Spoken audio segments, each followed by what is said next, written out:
The evening light spilled through the kitchen window, pale and cold against the unwashed dishes. I was 7 months pregnant, standing barefoot on the faded tiles, humming to my baby when I noticed it.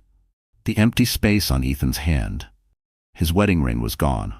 For a moment, I thought he must have taken it off while cooking, or maybe left it on the nightstand. But then he looked up from his phone, and the lie was already forming behind his smile.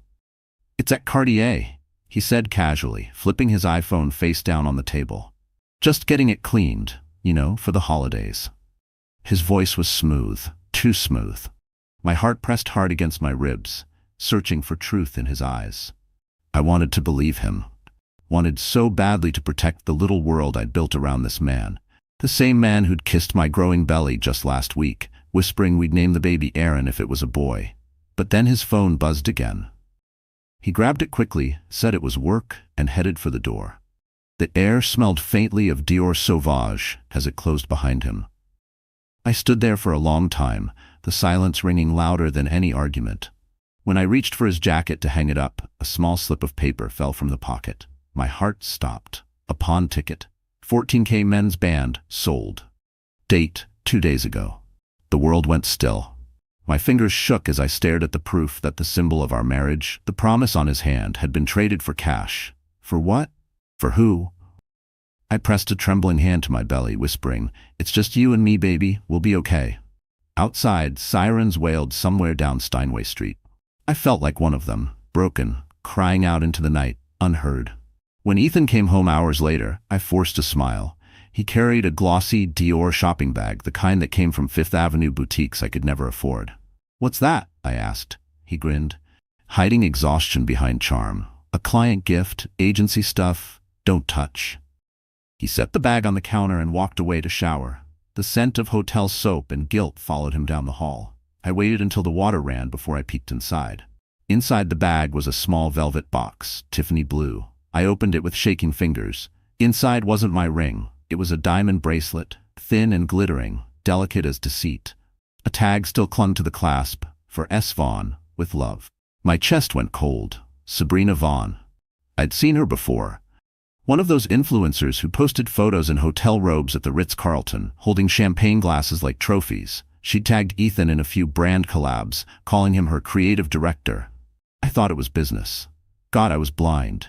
I placed the bracelet back inside the box, carefully as if touching fire. My reflection in the kitchen window looked like someone else. Someone smaller, paler, trapped. The baby kicked hard, almost like a warning. I whispered, "We deserve better." That night, I couldn't sleep. Ethan's soft snores filled the room, but I couldn't unsee the pawn ticket. I took a photo of it and sent it to my best friend, Mia, a nurse at the hospital. She called immediately, her voice tight. "Grace, that's not cleaning, that's selling." My throat ached as I stared at Ethan's sleeping face. I knew everything would change from here. I just didn't know how much. The next morning, I decided to visit that pawn shop myself. And when I found there, shattered the last piece of hope I had left. The next morning, Manhattan was gray and damp, the kind of cold that seeps into your bones. I tucked my scarf around my swollen belly and clutched the pawn ticket like it was evidence of a crime, which, in a way, it was. Ethan was still asleep when I left, his arm draped across the empty side of the bed. The N train rattled toward Midtown, its windows fogged with the breath of strangers. I tried not to cry, but every jolt of the tracks reminded me that life keeps moving, even when your heart doesn't. When I reached the pawn shop, it looked exactly how you'd imagine betrayal might. Dim light, gold chains glinting behind scratched glass, and the faint smell of metal and cheap polish. A man in a red flannel shirt stood behind the counter, polishing a watch. "Morning, ma'am," he said. "What can I help you with?" I slid the ticket across the counter. "I just need to confirm this sale." He adjusted his glasses, looked at the slip, then typed something into his computer. "Yeah," he said slowly. "That was a 14K men's band. Sold 2 days ago. Guy said he needed cash fast. Tall, light hair, maybe early 30s. Nice watch, though. Rolex Submariner, if I remember right." My breath hitched. Ethan didn't just sell his ring. He flaunted the Rolex he'd bought himself last year, a symbol of success he couldn't actually afford. "Do you know what he used the money for?" I asked, though I already knew the answer would cut deeper than the question. The man shrugged. Didn't say. People rarely do. Outside, the cold wind hit me full in the face, sharp and punishing. I stared at the city, the traffic, the honking, the glittering windows of Fifth Avenue, and realized how invisible heartbreak is in New York. You could be falling apart, and no one would notice. I walked past a Tiffany display, diamond rings sparkling behind glass. My reflection was layered over them, a pregnant woman with tired eyes, a wedding finger bare. At a Starbucks on the corner, I ordered a latte just to have something warm to hold. The barista smiled kindly when I fumbled my card. My hands wouldn't stop shaking. I sat near the window, phone buzzing on the table. Ethan had texted, "Don't forget to buy diapers. I'll be late tonight. Client meeting." I almost laughed. My husband could sell our wedding ring for another woman's gift and still remind me to buy diapers. A few blocks away was his office building, a sleek glass tower overlooking Bryant Park. I'd been there once for a holiday party, all marble floors and fake smiles. I didn't plan to go inside. But something inside me, rage, maybe courage, made my feet move anyway. When I reached the lobby, my heart was pounding so loud I could hear it echoing. Through the glass wall of the cafe inside, I saw him, Ethan, laughing, sitting across from a woman with glossy brown hair and red nails tapping her phone. Sabrina Vaughn. She was prettier in real life. Colder, too. Her laughter was a knife, soft, sharp, practiced. On her wrist glittered a rose gold bracelet I recognized instantly. The one from the Tiffany box. I pressed my hand to my belly, forcing myself to breathe. Ethan leaned close, whispering something that made her giggle. Then he looked up and saw me. For a split second, his face strained of color. Then he stood, gestured me aside, and muttered something to Sabrina. She smiled, a cat who'd found the milk. He met me in the hallway, voice tight. "Grace, this isn't what it looks like." I showed him the pawn ticket. "You sold your wedding ring." He blinked, speechless. "Why, Ethan?" I whispered. "For her?" He said nothing. Only the reflection of the bracelet flashed between us, brighter than any truth he could have told. And that was the moment I realized. The man I married didn't exist anymore. Ethan texted me 2 days later, pretending everything was fine. "Let's talk. Afternoon tea at the plaza. I want to make things right." For a few hours I let myself believe him. Maybe guilt had finally caught up. Maybe he remembered I was still carrying his child. I ironed my one good dress, the blue one that still fit over my stomach, and took the subway to Fifth Avenue. The city glowed that golden New York glow, money everywhere, kindness nowhere. Inside the plaza, everything smelled of roses and old money. Waiters in white jackets glided between tables, pouring champagne for women who looked like magazine covers. I spotted Ethan near the window. He waved, smiling nervously. For a heartbeat, I saw the man I'd married. Then a familiar laugh shattered the illusion. Sabrina Vaughn stood beside him in a cream cashmere coat, hair glossy under the chandeliers. She kissed him lightly on the cheek, then noticed me. Her lips curved into a polite, poisonous smile. "Grace, right?" she said sweetly. "Ethan told me all about you." My throat went dry. I bet he did. Ethan pulled out a chair. "Sit, please. Let's not make a scene." The irony nearly made me laugh. He wanted peace now, after selling our ring, after gifting her the bracelet meant for me. I sat, hands folded on the tablecloth that probably cost more than my month's rent. He started talking about new beginnings, about forgiveness. I watched his mouth move, but my mind drifted to the baby kicking under my ribs. Then Sabrina reached into her Dior purse and pulled out her phone. "Sorry," she said, snapping a selfie. "Just documenting the moment. My followers love these plaza teas." The waiter returned, setting down a tiered tray of pastries that looked too perfect to eat. The room shimmered with laughter and silver. I wanted to vanish. Ethan cleared his throat. "So Grace, I wanted to show you something." He opened a small Tiffany box on the table. For a fleeting second, my heart lifted. Maybe he'd redeemed the ring, maybe he understood. But inside wasn't a ring, it was another bracelet, even more delicate, diamonds catching the light like tiny shards of cruelty. Ethan turned towards Sabrina, smiling. "Congratulations on your new brand deal," he said. "You deserve it." For a moment the whole room seemed to tilt. Sabrina's eyes sparkled, and she leaned forward to let him clasp the bracelet around her wrist. The sound of that clasp locking burned into my memory forever. Someone at the next table whispered, Isn't that his wife? The blood drained from my face. I stood too fast, the table shuddered and my teacup toppled, amber liquid spreading across white linen like a wound. Gasps rippled around us. Sabrina dabbed at the spill with a napkin, pretending sympathy. "Oh, honey," she said softly. "Pregnancy hormones, right?" Ethan hissed under his breath. "Grace, calm down." Calm? I had been calm for months while he lied, while he built an image with her, while I grew his child alone. My vision blurred. My fingers trembled as I set the napkin down neatly beside the broken cup. "I hope your followers enjoyed the show," I said quietly. Then I turned and walked out before tears could betray me. The marble lobby was too bright. Cameras flashed. Tourists, influencers, 1,000 strangers capturing moments they didn't understand. Outside, Fifth Avenue roared with taxis and noise. I stood on the curb, shaking, invisible in the middle of it all. My phone buzzed. A hospital email. Maternal health fundraiser tomorrow. RSVP if attending. For some reason, I clicked yes. Maybe I needed to be somewhere people fought for something real. Maybe I just needed to remember there was life beyond betrayal. As I stepped into the cold afternoon, wind stinging my cheeks, I whispered to my unborn son, "We're not done yet." Because deep down, I knew this humiliation was only the beginning, and the woman they underestimated was about to rise. The next morning, I woke to the sound of rain against the window. My pillow was still damp from the night before, and my heart felt like it had been beaten raw. Ethan didn't come home. Maybe he was with her. Maybe he wasn't. Either way, it didn't matter.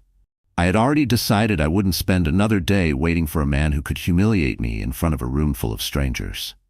At 9, I pulled on my maternity coat, grabbed my worn leather tote, and headed to New York Presbyterian for the hospital fundraiser. The train was crowded, a blur of umbrellas and tired faces, but it felt almost safe. No lies, no perfume, no diamonds meant for someone else. When I arrived, the community wing smelled faintly of coffee and antiseptic. Volunteers were unpacking Amazon baby care boxes, folding tiny blankets into neat stacks. My friend Mia spotted me immediately, rushing over with a clipboard and a hug that nearly broke me. "Grace," she whispered. "You came." "Yeah," I said, forcing a smile. I needed to remember what good looks like. She didn't ask what happened. She didn't need to. My bare finger told the story for me. We started sorting donations, laughing softly over the chaos of mismatched bottles and pacifiers. For a moment, I forgot the world outside. Then a calm, unfamiliar voice spoke behind me. "Excuse me, are you the coordinator?" I turned. A tall man in a navy suit stood in the doorway, rain still glittering on his shoulders. He wasn't the type you meet in hospital basements. Everything about him was composed, the quiet authority, the silver watch, the steadiness in his eyes.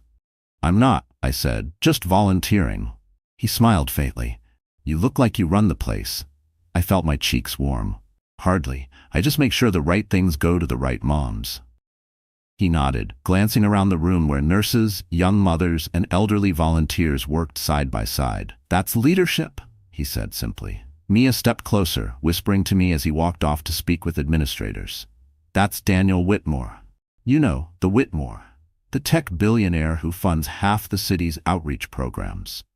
I blinked, remembering the name from news headlines. Whitmore Systems, one of those companies that powered everything you didn't see.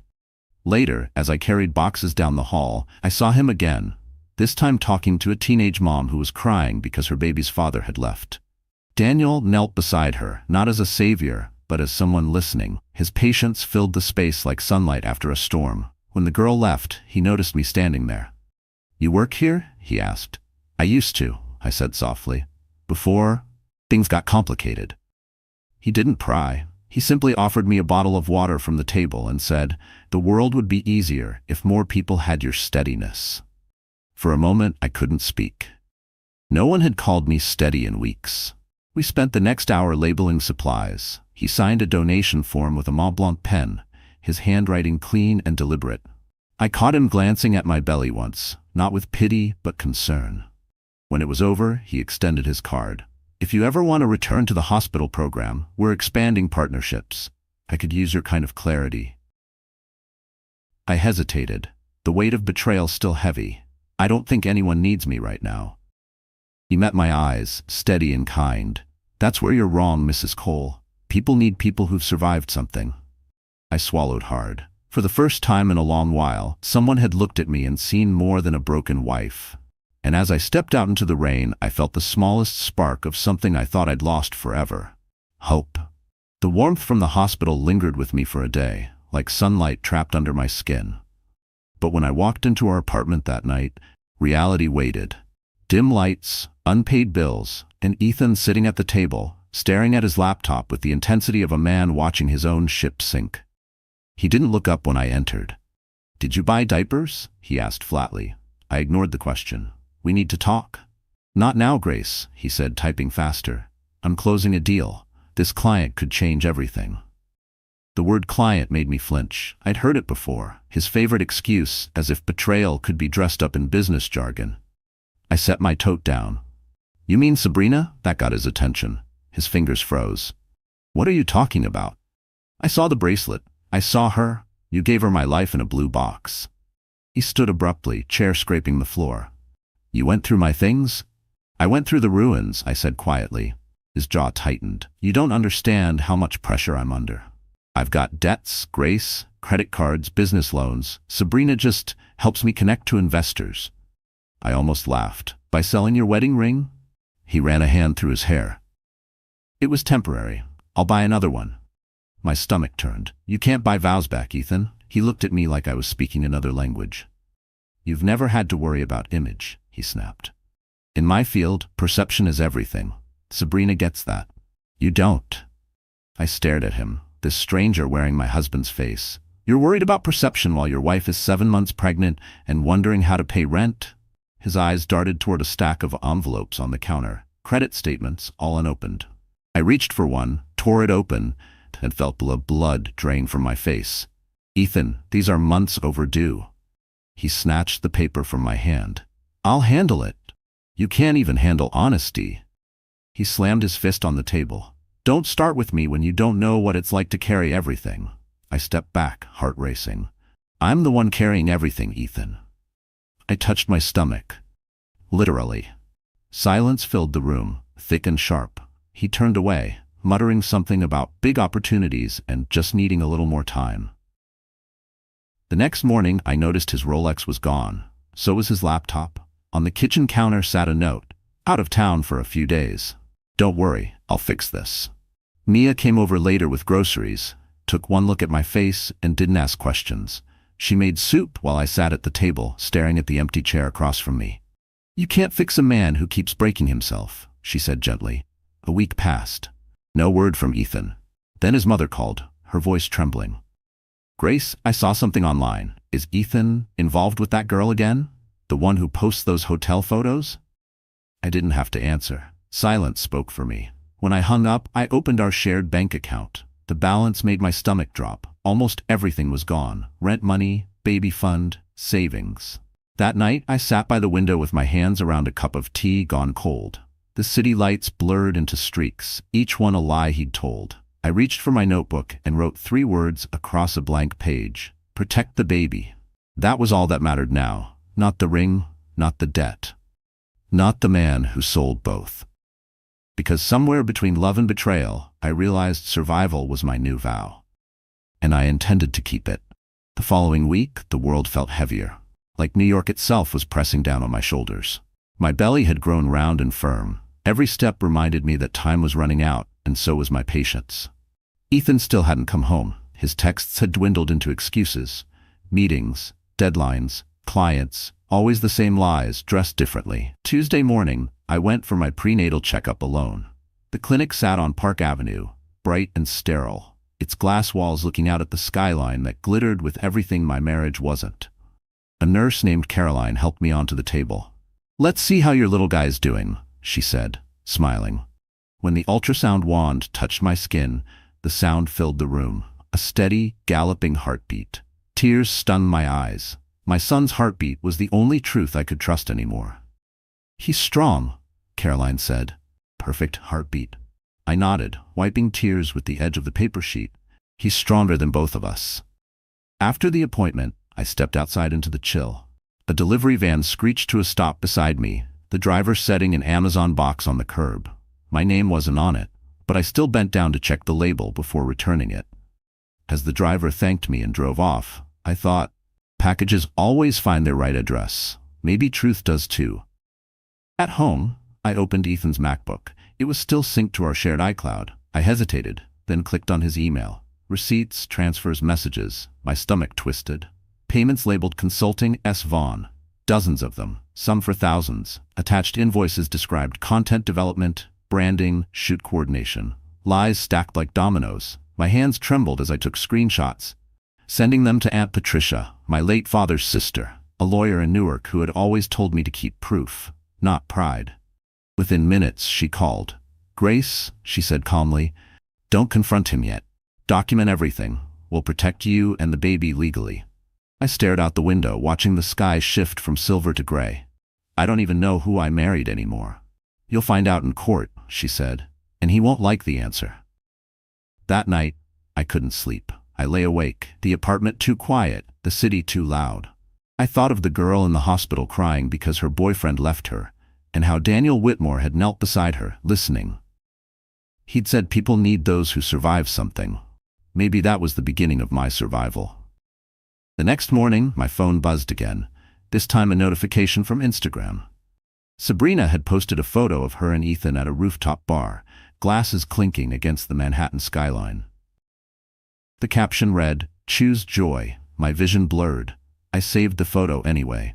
Evidence. Every word, every smile, every stolen moment. They'd all pay for it later. Then, out of nowhere, another message appeared. Unknown number.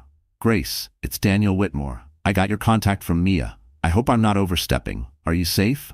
For a long time I stared at the screen, unsure if I should reply. Why would a billionaire care about a pregnant woman whose husband betrayed her?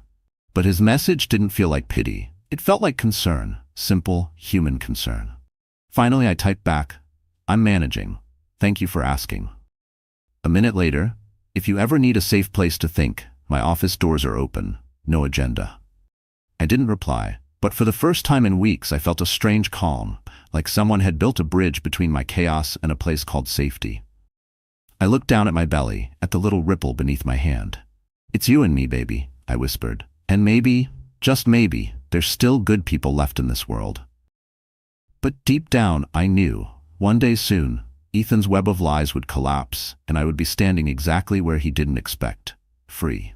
2 days passed before I gathered enough courage to respond to Daniel Whitmore's offer. I stared at his text for hours, my thumb hovering over the screen. The words "safe place" echoed in my head like a promise I didn't deserve.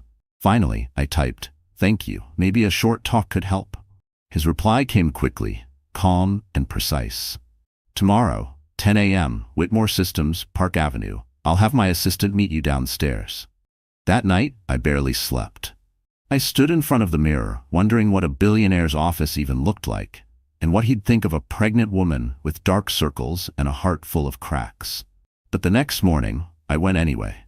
I owed it to my son to explore every door that opened with kindness. Whitmore Systems rose like a glass cathedral above the city, its mirrored windows reflecting the clouds. Inside, everything was quiet, polished marble, the hum of elevators, the faint smell of espresso and paper. Daniel's assistant, a poised woman named Claire, greeted me with a gentle smile. "Mr. Whitmore's expecting you."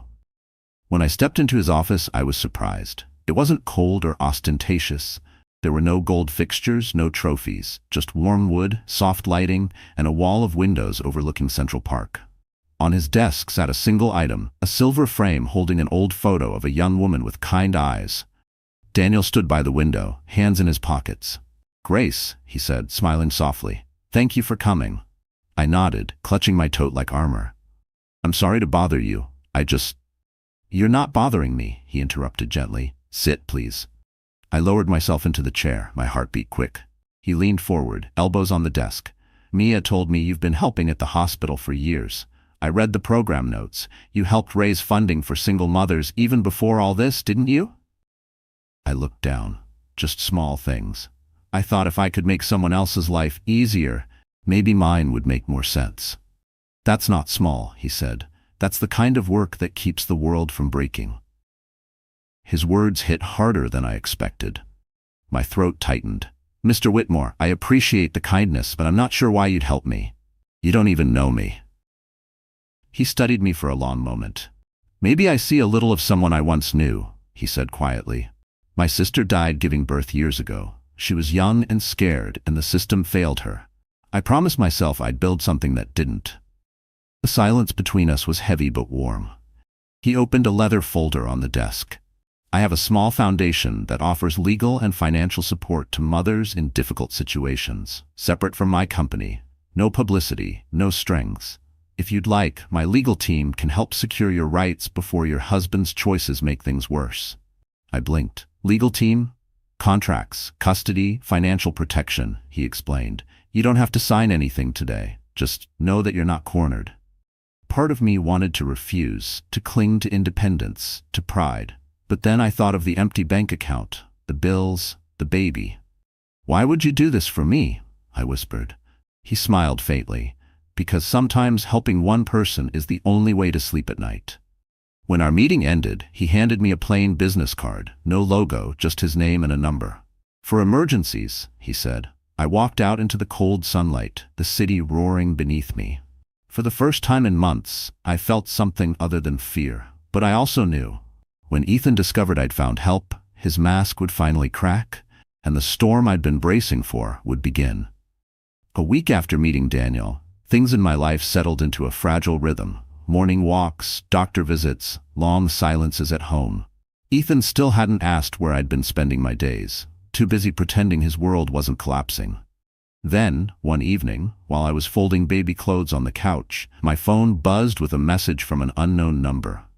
Hi Grace, it's Sabrina. I think we should talk. There's an event tomorrow night, the Women in Business Gala at the Ritz-Carlton. Let's end all this tension. No drama, just peace. My pulse jumped. The last person I wanted to see was the woman who wore my husband's betrayal on her wrist. But something about her wording felt calculated. No drama. Sabrina never did anything without cameras nearby. When Ethan came home later, I showed him the text. He barely blinked. You should go, he said. I frowned. Why would I? Because it'll prove you're not bitter, he said, straightening his tie. People talk. My clients follow her. You showing up makes us look normal. Normal. The word stung. You mean it makes you look clean? He ignored the jab, scrolling through his phone. I'll pick you up at 7. The next evening, I stood in front of the mirror, my rented black dress hugging my growing belly. My reflection looked like a stranger, tired but steady. I slipped Patricia's silver pen into my clutch, a small reminder that truth would have its turn. Outside, Ethan waited in a borrowed Mercedes S-Class, impatience written across his face. He didn't offer to open the door. The ride was quiet, except for the hum of traffic. The Ritz-Carlton ballroom shimmered like a dream I didn't belong to. Chandeliers, champagne, the soft murmur of expensive perfume. Sabrina was already there, radiant in red, surrounded by photographers. When she spotted us, her smile widened like a trap snapping shut. Grace, she exclaimed, kissing the air beside my cheek. You look glowing. Pregnancy does that, I said flatly. Ethan moved toward the bar, pretending none of it was awkward. Sabrina looped her arm through mine, guiding me toward the stage. I wanted to apologize, she purred. Things got messy. But I really admire strong women who keep their composure. I studied her face, the perfection cracking just slightly under the lights. Strong women don't need validation from people who break families, I said softly. Her smile twitched. Oh darling, it's just business. Before I could respond, the host's voice boomed over the speakers. Ladies and gentlemen, please welcome our special guests joining the gala tonight, Mr. Daniel Whitmore and the Whitmore Foundation. The room shifted, cameras flashing as Daniel entered in a tailored black suit. He spotted me almost instantly, his expression unreadable but kind. Ethan stiffened near the bar, recognition dawning on his face. Sabrina's confidence faltered. You know him? She whispered. Apparently, I said, my heart pounding. Daniel shook hands with the organizers, then glanced my way, nodding once, a quiet reassurance. The host announced that Whitmore's foundation would be unveiling a surprise contribution that evening. Whispers spread like electricity. Ethan returned, his jaw tight. You didn't tell me you knew him, he hissed. You didn't ask, I said, meeting his glare. The night pressed on, music swelling, lights glittering across champagne glasses. But something in the air had changed. Sabrina fidgeting, Ethan sweating, Daniel calm as a tide about to rise. I didn't know what he was planning, but I sensed it would expose everything they'd tried to hide. And when the lights dimmed and Daniel stepped toward the microphone, I realized the game had just turned, and I was no longer the one being played. The ballroom dimmed until only the stage glowed beneath the chandeliers. Waiters froze mid-step, conversations hushed, and every camera turned toward Daniel Whitmore as he approached the microphone. The man didn't need a spotlight. It followed him on instinct. "Good evening," Daniel began, his voice calm, the kind that didn't need volume to command attention. "Tonight, we're not just celebrating success. We're honoring courage, the kind that doesn't trend online, the kind that gets up every day and keeps going." I felt Ethan shift beside me, uneasy. Sabrina straightened her posture, ready for attention that wasn't coming her way. Daniel gestured to the large screen behind him. The Whitmore Foundation has spent the past year working with hospitals across the city to expand maternal support. But tonight, I want to do something different. I want to recognize one person whose quiet strength represents everything this gala pretends to celebrate. A murmur rippled through the crowd. He nodded toward the host, who brought out a small black velvet box on a tray. "This," Daniel continued, "isn't an award to be kept. It's a symbol. A contribution that will go toward building a maternal recovery center at New York Presbyterian Hospital. The piece itself is a diamond pendant, 10 times the value of an average gala item, and it will carry one name, Grace Miller." Gasps fluttered through the room like birds startled from a tree. My heart froze. I blinked, unsure if I'd heard right. Sabrina's lips parted in disbelief. Ethan turned to me, face pale. Daniel didn't look at me. He spoke to the room. "Grace doesn't know I planned this. She didn't ask for help, didn't seek attention. She simply did the work, helping women when no one was watching, even when she was the one in pain." The audience turned toward me, phones rising, whispers spreading. I wanted to disappear, but something stronger held me upright. Dignity, maybe, or the baby kicking inside me. The host smiled gently. "Grace, would you join us on stage?" I hesitated. Ethan hissed, "Don't you dare make this about you." But this wasn't about me. It was about truth, and maybe about the universe finally giving me one small moment of justice. I rose. The sound of my heels on the marble floor echoed like heartbeats. As I reached the stage, Daniel stepped aside, offering me space at the microphone. My voice trembled at first. "I don't have fancy words," I began, scanning the crowd of glittering strangers. "But I know what it means to fight quietly, to smile through humiliation, to protect a child when the person who promised to protect you walks away." The room was silent. Even Sabrina's camera stopped recording. "I thought losing a ring meant losing everything," I said softly. "But I learned that the things worth keeping don't shine, they stay." Applause erupted, raw and real. Daniel gave a slight nod, pride without ownership. When I stepped off stage, Sabrina's expression was cracked porcelain. "How long have you been playing this?" she spat. "Playing what?" I asked. "Honesty?" She stormed off, heels striking the marble like fire. Ethan grabbed my arm. "You embarrassed me," he whispered. I pulled away. "No, Ethan, you embarrassed yourself. I just stopped covering for you." Daniel approached quietly, handing me the velvet box. Inside was the pendant, simple, luminous. "It's not a gift," he said. "It's a reminder." My eyes stung. Of what? That your worth was never something he could pawn. The audience began to disperse, laughter and clinking glasses returning to the air. But for me, the night had already changed everything. Because under the chandelier's glow, the man who once broke me stood exposed. And the man who saw me rebuilt me without ever asking for credit. The applause from the gala still echoed in my ears as I stepped out into the corridor behind the ballroom. The sound faded, replaced by the soft hum of air conditioning and the faint smell of champagne. My hands trembled as I held the velvet box. Heavy. Not because of the diamond, but because of everything it symbolized. I needed air. I slipped away from the crowd, down a hallway lined with gold-framed mirrors and crystal sconces. The reflection staring back at me was someone new. Tired, yes, but not broken. Then I heard his voice. "Grace." Ethan stood a few steps away, his tux jacket unbuttoned, his eyes bloodshot from either shame or alcohol, or both. The charming mask he wore for years had slipped, leaving only the man beneath it, desperate, cornered. "I need to explain," he said, approaching slowly. "Please." I took a breath, grounding myself. "Explain what, Ethan? How you sold your wedding ring? Or how you watched another man honor me while you stood there pretending you weren't guilty. He winced. I made mistakes, okay? I got in over my head. Sabrina said she could help me. It wasn't love, it was business? I cut in sharply. You use that word like it can disinfect betrayal. He rubbed his face. I didn't know how to stop. Every time I tried, she'd threaten to expose everything. You think I liked living that lie? I looked at him for a long moment. Yes, I said quietly. Because it made you feel important. He fell silent. The hallway lights shimmered off the marble floor, catching the tears I refused to shed.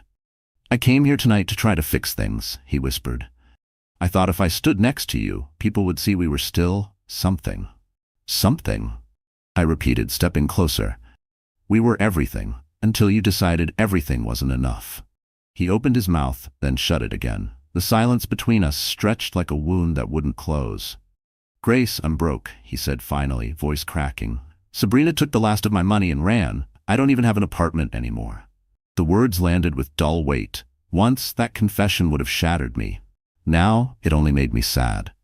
You lost more than money, I said. You lost the right to stand beside the woman who carried your child.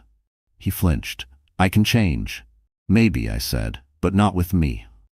Just then, Daniel appeared at the end of the corridor, speaking quietly with his chief of staff, Dean. When his eyes met mine, he hesitated, reading the scene instantly. He didn't rush forward. He waited, letting me handle it, like someone who understood strength didn't need rescue. Ethan followed my gaze, his voice turning bitter. So this is it? You replace me with a billionaire? That's your revenge? I shook my head. No, Ethan. My revenge is peace. He stared at me, chest heaving. For a moment, I thought he might argue. Instead, he turned and walked away, shoulders slumped, disappearing into the noise of the gala. When I turned back, Daniel was there, hands in his pockets. You handled that with grace, he said softly, the irony of my name not lost on either of us. I let out a shaky laugh. I didn't feel graceful. You don't have to feel it, he said. You just have to be it. The hallway fell silent again, the world briefly still. I looked down at the velvet box in my hand, its diamond catching the soft light. I don't want this to be about pity, I said quietly. It isn't, Daniel replied. It's about proof. Proof that something pure can still come from something cruel. I exhaled slowly. Then I'll keep it. Not as a gift, but as a reminder. He nodded. A reminder that no one defines your worth but you. And as we walked back toward the ballroom lights, I realized something powerful. This wasn't just the end of betrayal. It was the beginning of becoming the woman I was always meant to be. And soon, the world, and Ethan, would see just how unstoppable that woman could be. By the time the gala ended, I felt like I'd lived 10 years in one night. Ethan's confession still rang in my head, but the exhaustion had hardened into something else. Clarity. I didn't belong to that world of polished smiles and empty promises anymore. I belonged to survival. The next morning, I woke to sunlight leaking through the blinds of our apartment. Ethan wasn't there. His tux jacket lay crumpled on the chair, smelling of perfume that wasn't mine. I stared at it for a long minute before folding it neatly and setting it by the door.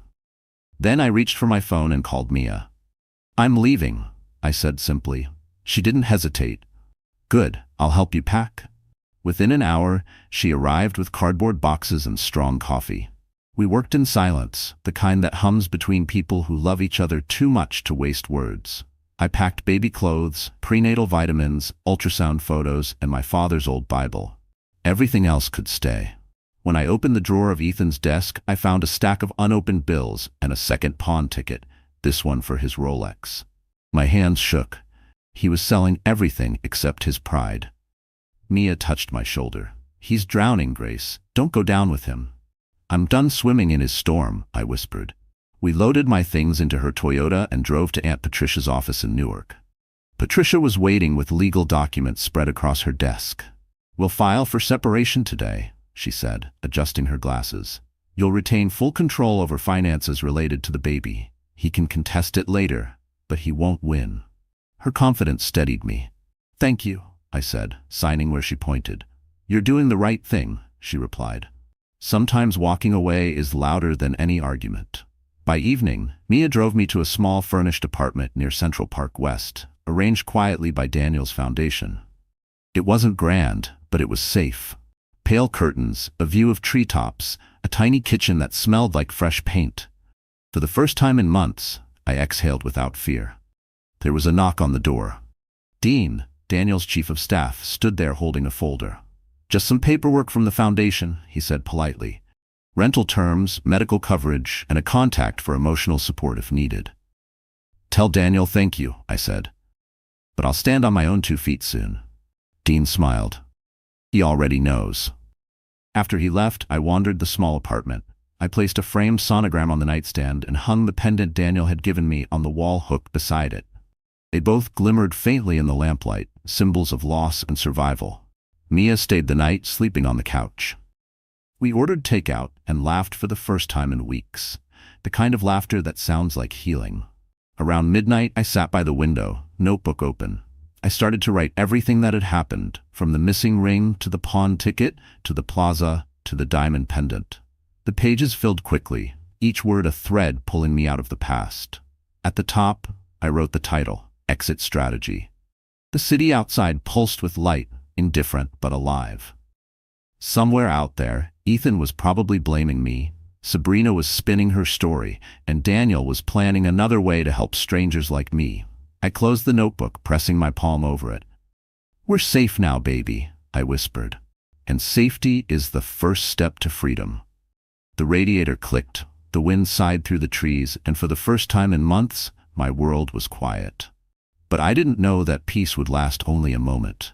Because soon, Ethan would come knocking, and this time, he wouldn't come alone. Peace never lasts long when lies are still breathing. 3 mornings after I moved into the new apartment, I woke up to my phone vibrating nonstop. Mia was the first call. "Grace, don't panic," she said quickly, "but you need to see what's trending." I opened Instagram and felt my stomach drop.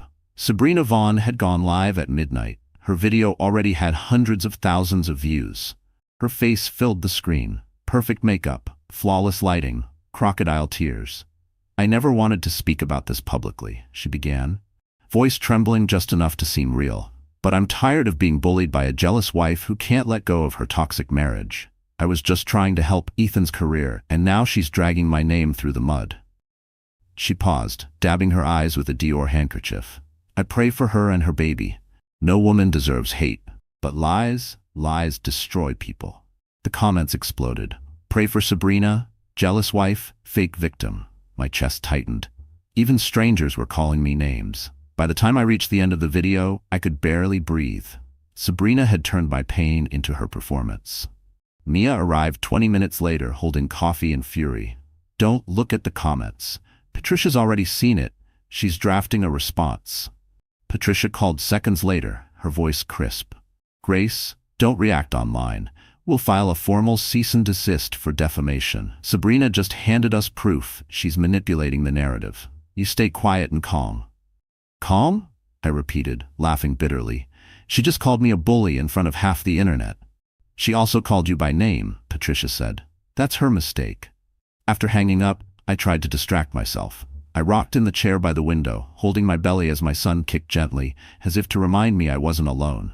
I whispered, "You're my reason, not my ruin." That afternoon, Daniel called. "I saw the video," he said quietly. "You don't need to defend yourself.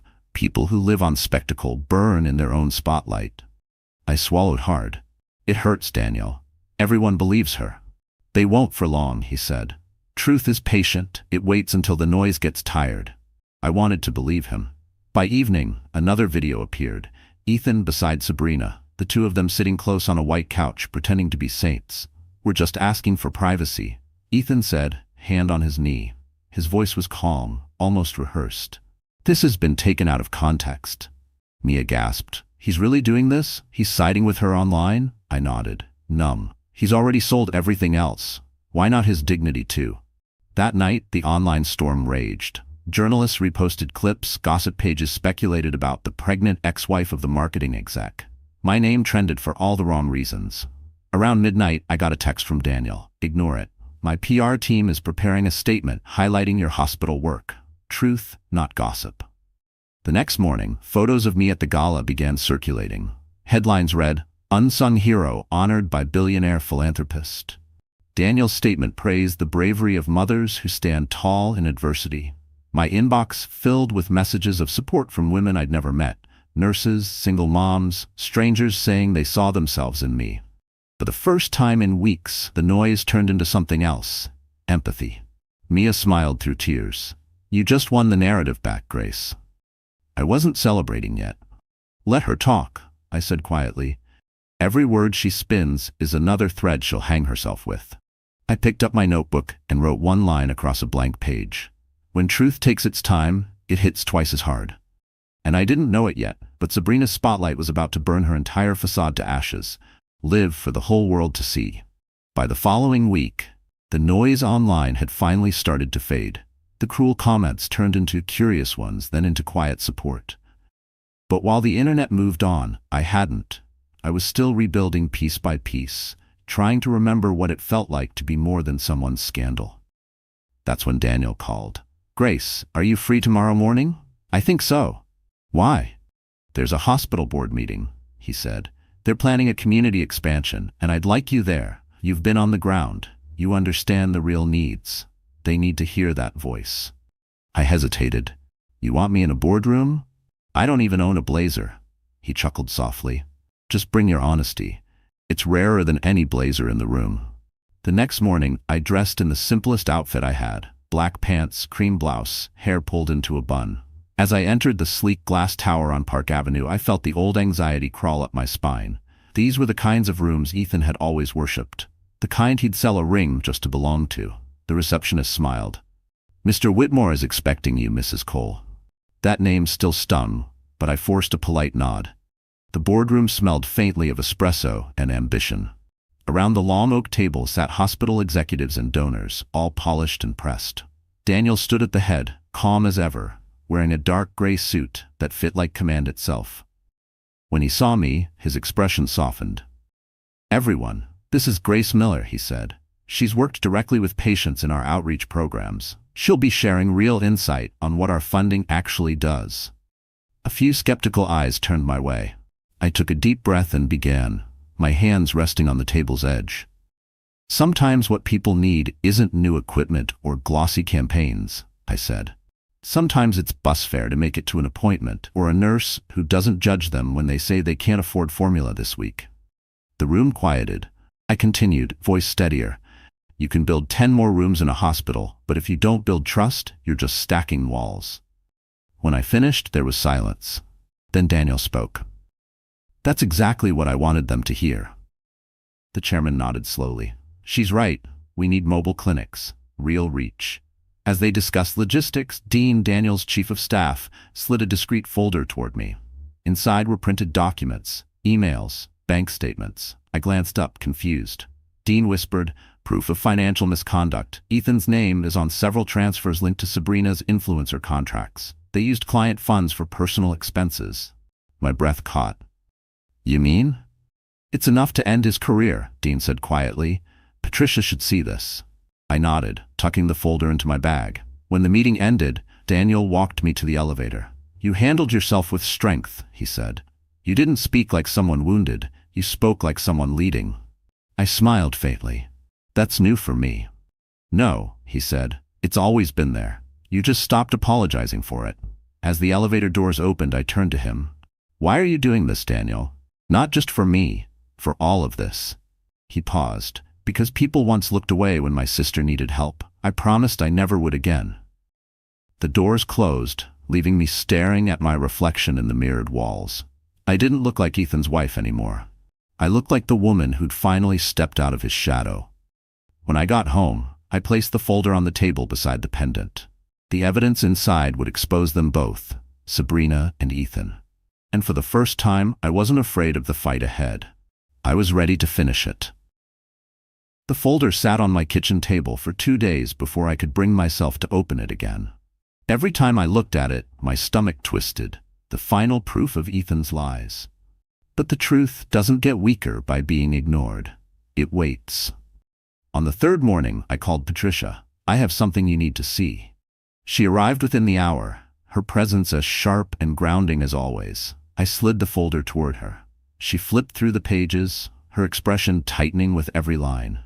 "Misappropriated funds," she muttered. Client money funneled into influencer promotions. That's embezzlement, Grace. Your husband's looking at serious charges if the agency decides to press. I felt no satisfaction, only a dull ache. He brought this on himself, she nodded. And you? You stay quiet, stay steady. We'll use this for custody leverage, not revenge. That night, Ethan called. I almost didn't answer, but curiosity got the better of me. His voice was frantic. Grace, listen, I need to talk. Please. Everything's falling apart. I know, I said softly. I saw the paperwork. There was silence on the line, then a sharp intake of breath. You don't understand, they suspended me. Sabrina's threatening to sue me for damages if I talk. Talk about what? The money, he said. She told me it was legal. She said she had investors. Now everyone's blaming me. My grip tightened on the phone. You made your choices, Ethan. I was trying to save us, he shouted. I laughed bitterly. You don't save a marriage by selling its ring. He went quiet again. Please, Grace, I'm sorry. I closed my eyes, exhaustion rolling over me. Sorry doesn't raise a child. Then I hung up. An hour later, the building intercom buzzed. Mia was on her way up. When I opened the door, she stepped in with takeout, and that look she wore when bad news followed her. Don't freak out, she said, but Ethan showed up at the hospital today. He was yelling in the parking lot, trying to find you. My pulse spiked. What did he want? He said he needed money. The staff called security before it got ugly. Grace, he's unraveling. I sat down, shaking. He's dangerous now, Mia. Not violent maybe, but desperate. Desperation breaks people. Mia knelt beside me. Then we get ahead of it. You call Daniel, let him know what's happening. He can tighten security at the foundation. No, I said quickly. He's done enough. I can handle this. But that night, as I lay awake listening to the city hum outside, I realized how foolish that sounded. The truth might protect me legally, but desperation had no rules. The next morning, my phone buzzed again, Daniel's name flashing across the screen. Mia told me about Ethan, he said gently. You're not safe if he's showing up unannounced. I'll send Dean to check on the building.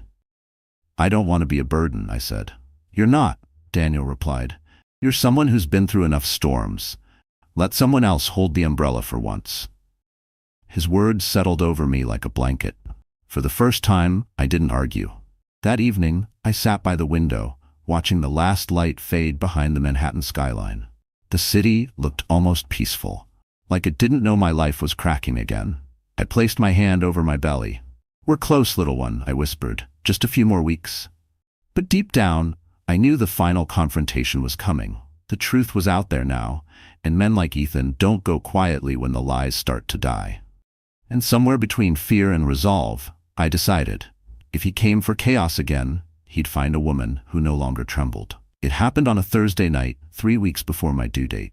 The sky was bruised purple, rain whispering against the windows, and I was finally drifting to sleep when a sharp pain sliced through my abdomen.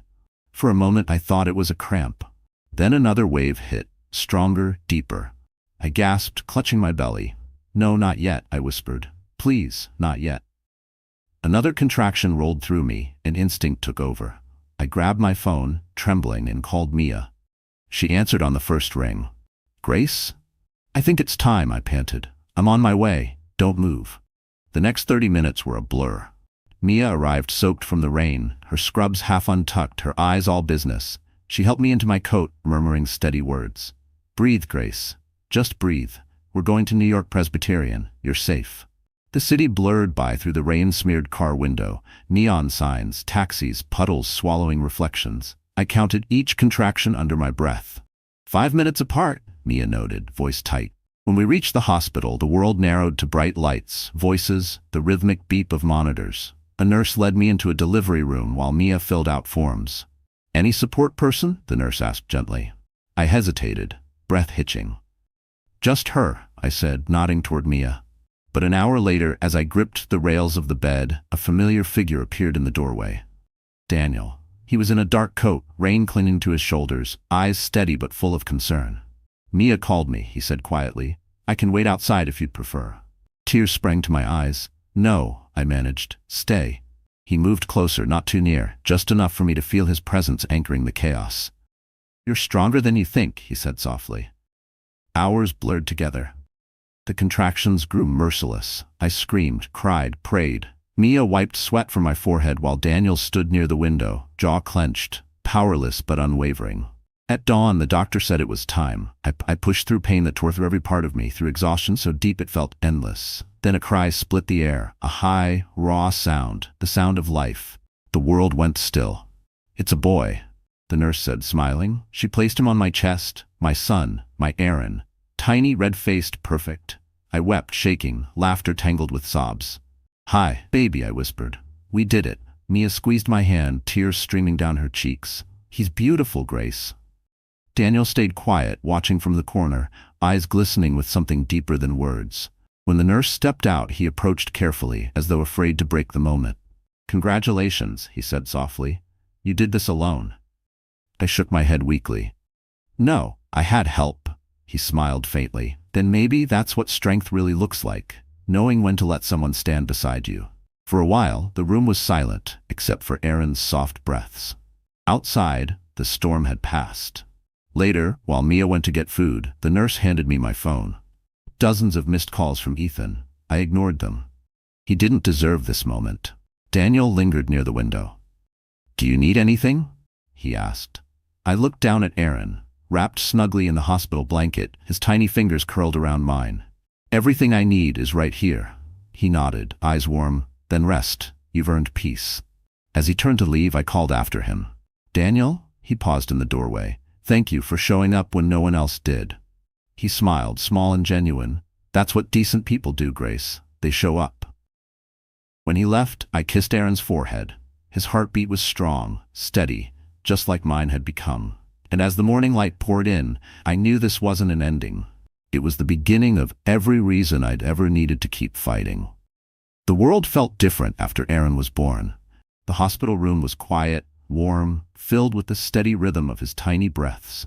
Every time I looked at him, I felt something shift inside me, like the past was dissolving, one heartbeat at a time. For 2 days, I lived in that peace. Mia brought flowers and coffee, nurses came and went with soft smiles. Daniel stopped by once, bringing a small stuffed bear and a handwritten note. "If you ever need anything, supplies, advice, or silence, call." I didn't call.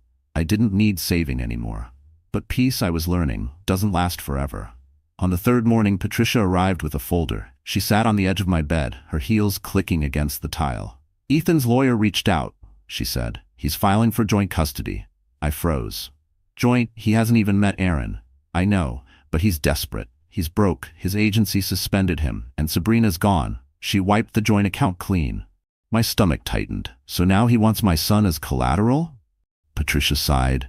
"He's going to spin this as an attempt to rebuild his family. But don't worry, we'll counter. I've already filed an emergency motion for temporary sole custody. Judges don't like unstable fathers with public scandals." I looked down at Aaron, sleeping peacefully in his bassinet. "I just want to protect him."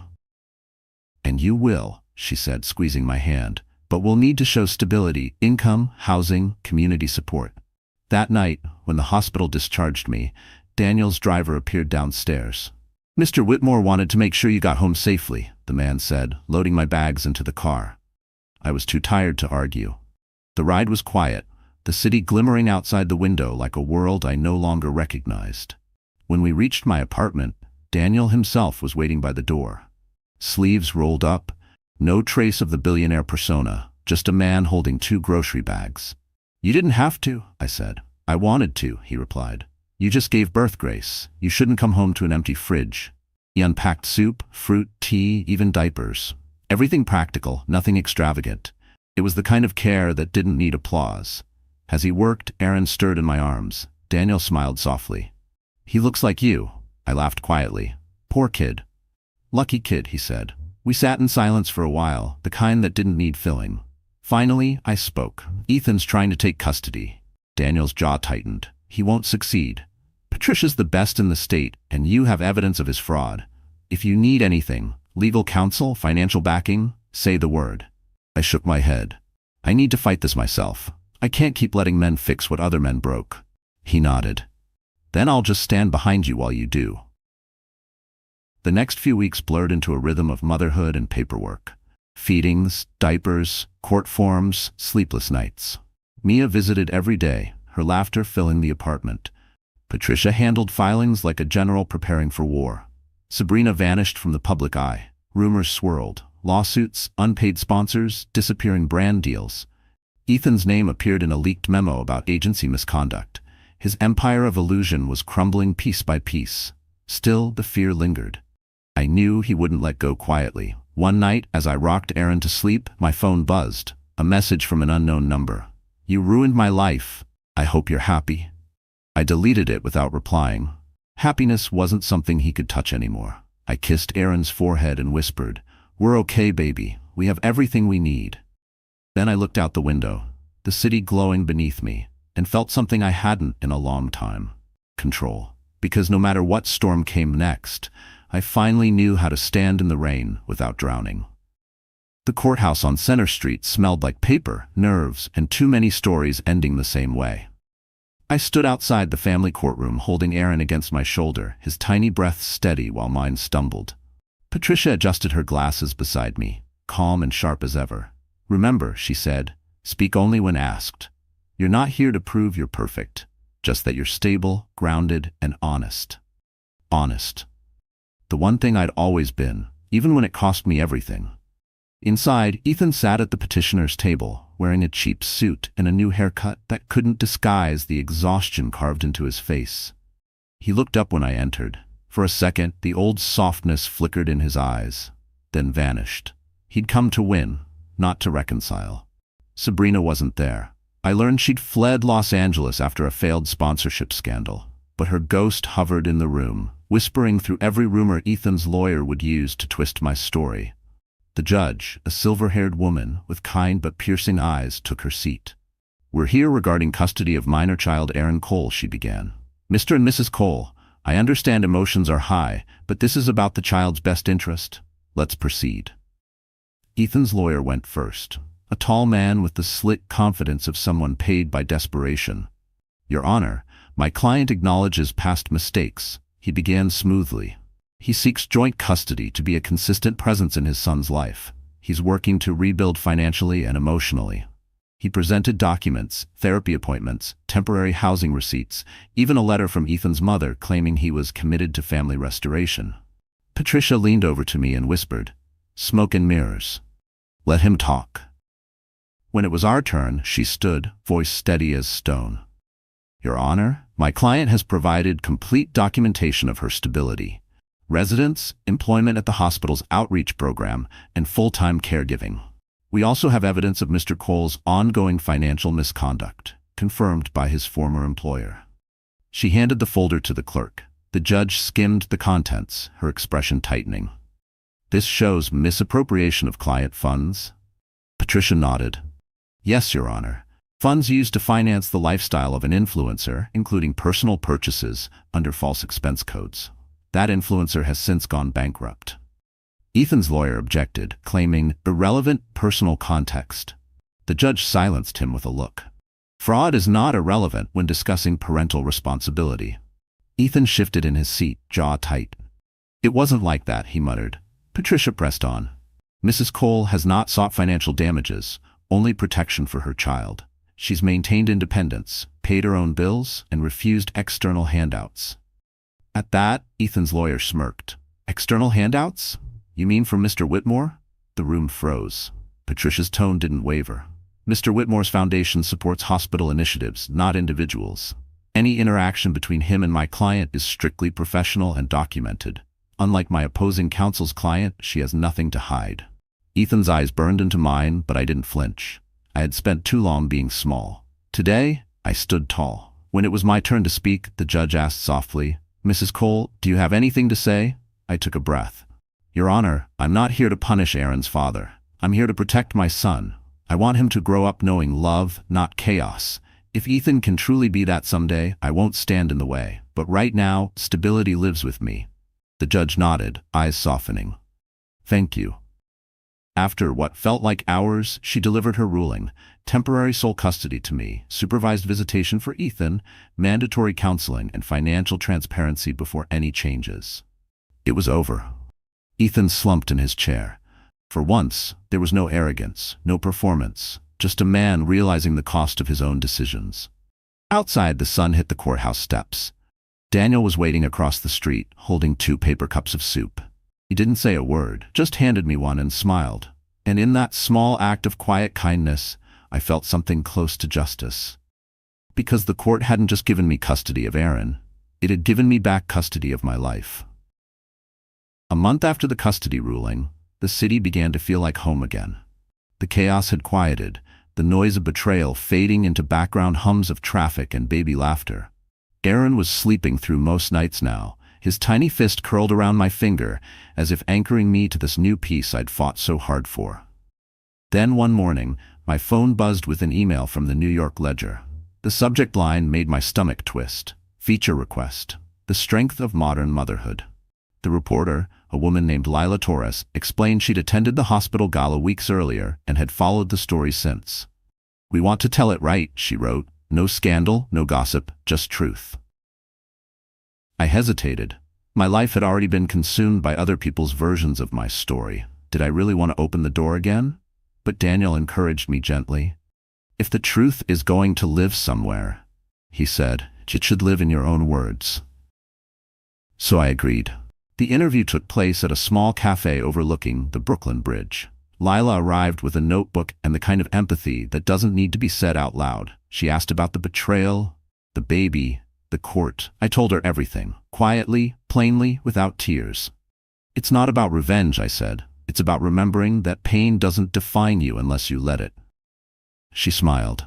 "That's your headline." The article went live a week later. Grace Miller, the woman who chose dignity over drama. It spread faster than I could have imagined, not because of scandal, but because it spoke to something deeper. Messages poured in from women across the country, single mothers, divorcees, caregivers. They thanked me for saying what they couldn't, that walking away isn't weakness, it's wisdom. One message stopped me cold. "You don't know me, but your story saved me. I was about to give up. Now I'm not." That night, I sat by the window, watching the lights on the bridge shimmer across the water. For the first time, I didn't feel like the woman left behind. I felt like someone building forward. Meanwhile, Daniel's foundation expanded the maternal outreach program. The press connected the dots, calling it the Whitmore Initiative for Mothers, and used my photo from the gala as the unofficial emblem. I never asked for the spotlight, but if it helped other women, I could bear it. At the ribbon-cutting ceremony near the River Cafe, I wore a simple white dress and carried Aaron in my arms. Cameras flashed, but I wasn't nervous. Daniel stood beside me, steady and silent, letting me speak first.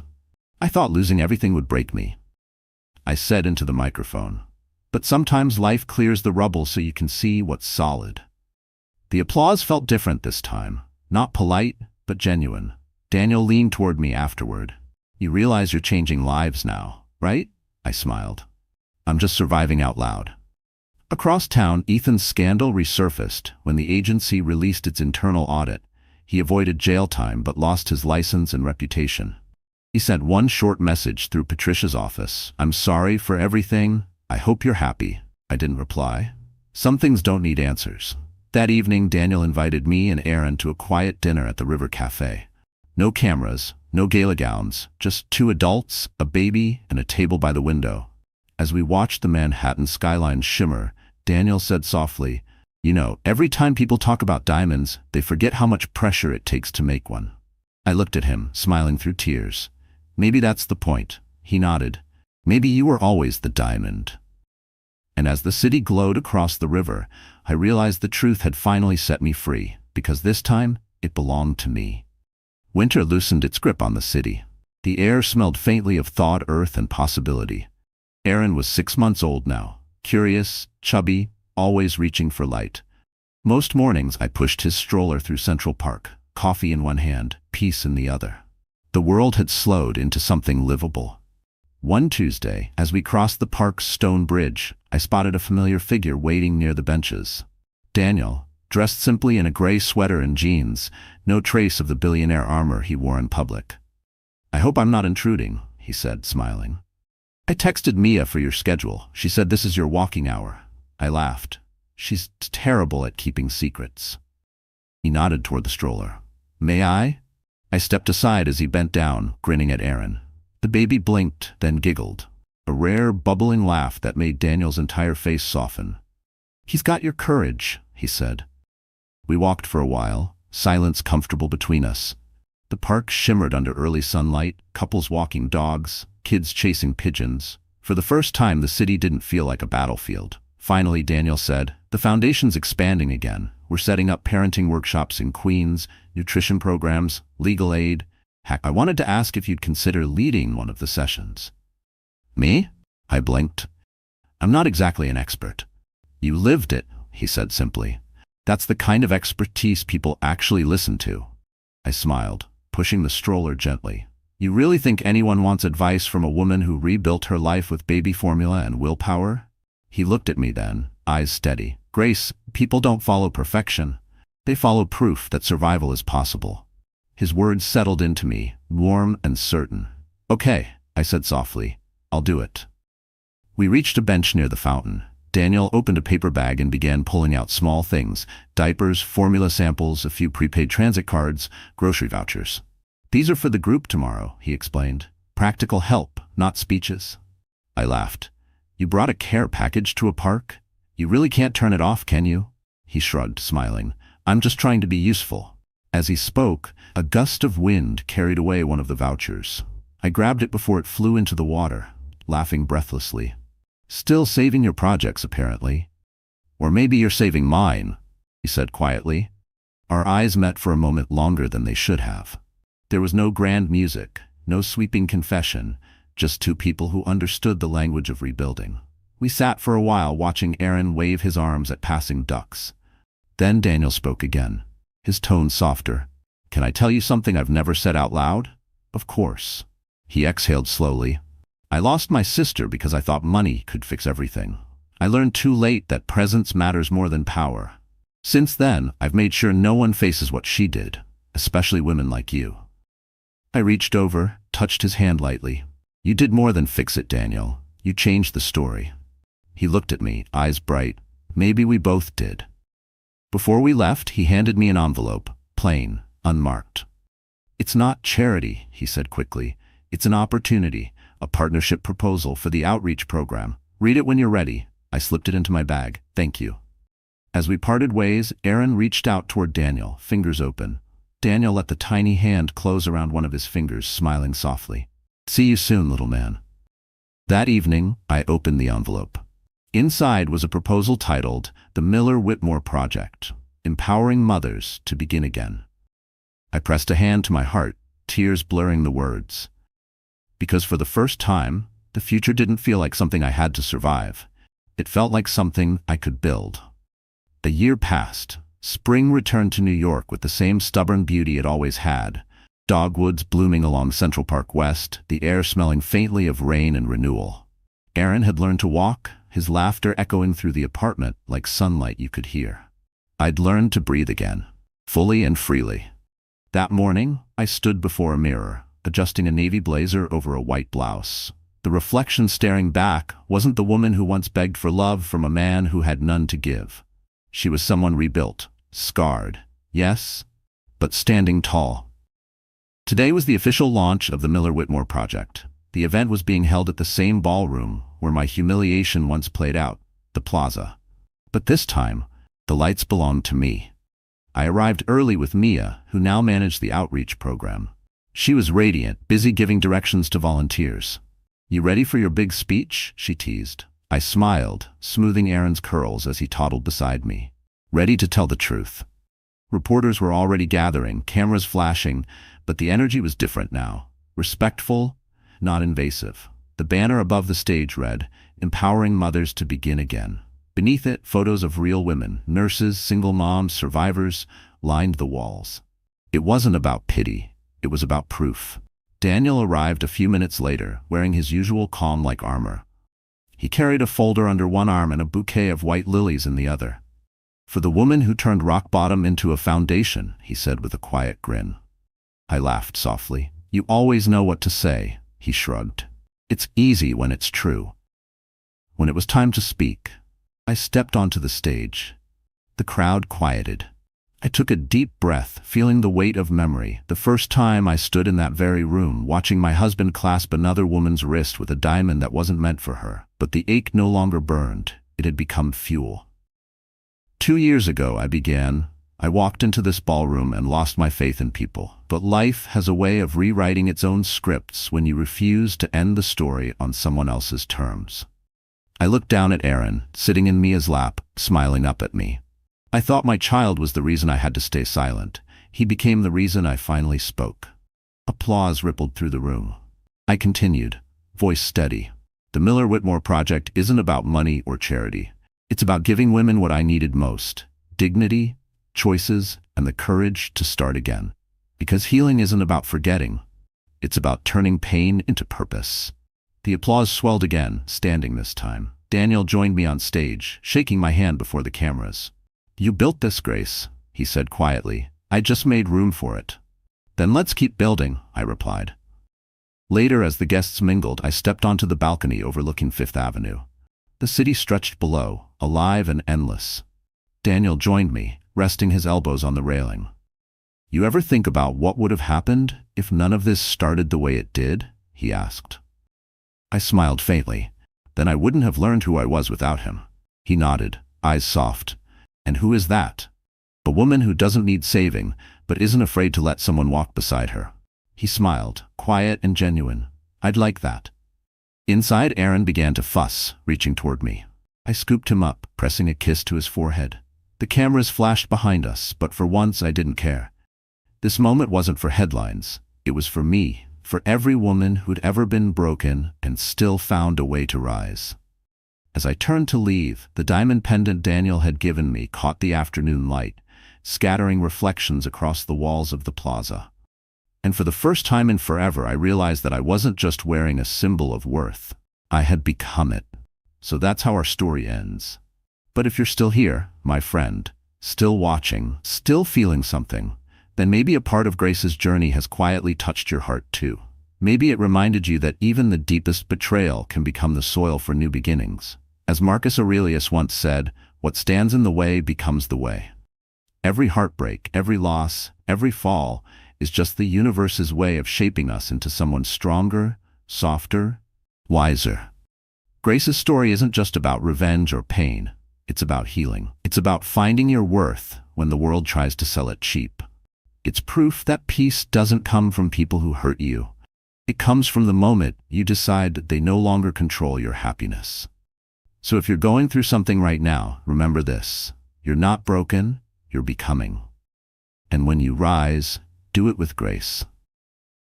If this story spoke to you, hit that like button, share it with someone who needs hope today, and subscribe so we can keep walking through stories that heal together. Because healing starts right here with us.